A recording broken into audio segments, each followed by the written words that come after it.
Does happen fast this time of year especially, and of course we've got the fire danger right here as well with all that action happening out in the gorge right now.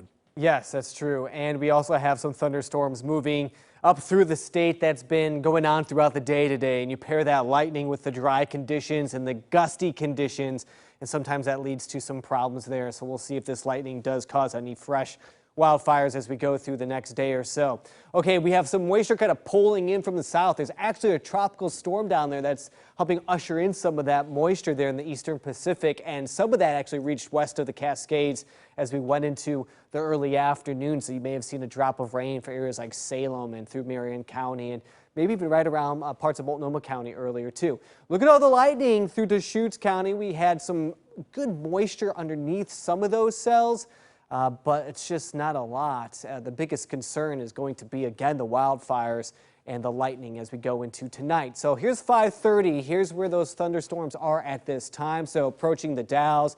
In fact, it's pretty much already there, and this will be traveling across the state line. But notice that we do have still some lightning in this area here. Tends to see some very dry conditions and gusty conditions on the eastern slopes of the Cascades. And when we get those wildfires there, they can spread very quick. At one moment, we did have some lightning also kind of firing up around these cells right here northeast of Pendleton. And that is something that could continue on as we head into tonight. Now, if we get closer to home, it's pretty dry. We do have some clouds there.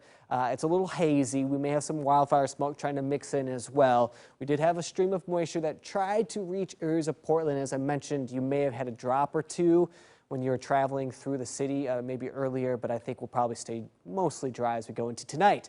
Here's another look at the wildfire map. Notice that the wildfires down towards areas of California is transporting some of that wildfire smoke in our direction.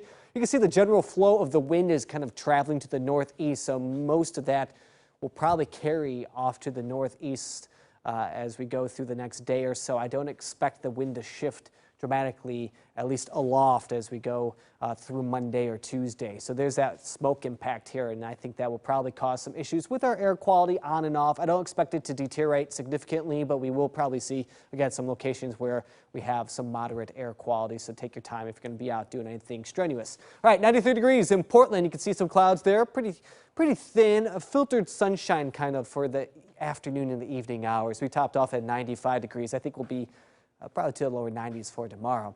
Seaside at 74. Look at that blue sky. Beautiful shot there. Aylen, we had temperatures right around the same in the lower 90s.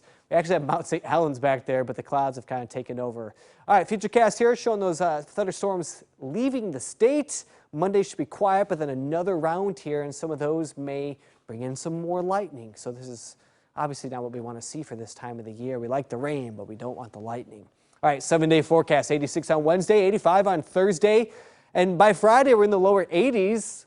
That might feel pretty good. That's about a 10-degree drop from Monday. So we'll keep the summer heat for at least one more day, Wayne, but no rain in the forecast right now. All right, thank you, Joseph.